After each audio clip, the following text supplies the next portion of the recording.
recommend titled Glory. Glory. And then to be followed by the Forever. And malilima po ito, pero we have a lot of surprises tonight. And hope you enjoy it. And yeah. Wala ba yung drummer namin?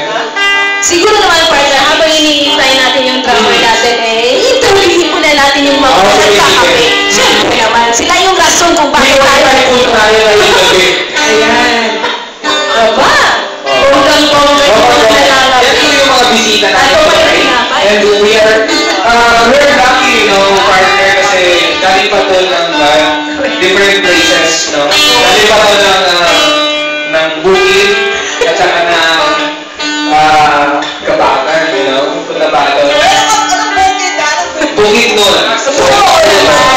Naka-abbreviation lang. Siguro na birthday daw sila kagabi sa Yolanda. Parang hindi no? Halata na signal number 3. Tingnan mo yung buhok, i-focus mo, partner. Ayan, no? See? Yung taluha. Wala doon sa taga-Kabakan, partner. Bakit? Tingnan mo yung buhok. Dinahanan talaga yung Yolanda. Sabi kalipat ni... Ayan. Iyan, oo. Dinahanan, obvious. Ano bang sariwa pa sa aking isipan nung mga araw na yun, partner? Na ano, Mahaba pa yung buhok niya. At nung nag-enroll na siya, sabi ni ma'am, bawal sa school namin siya. So, mabait na estudyante si... Alam mo ba, hindi lang yun ha, may president pa tayong tumating. Alam mo ba yan, partner? Galing pa ito ng Eastern side. Ay, nako.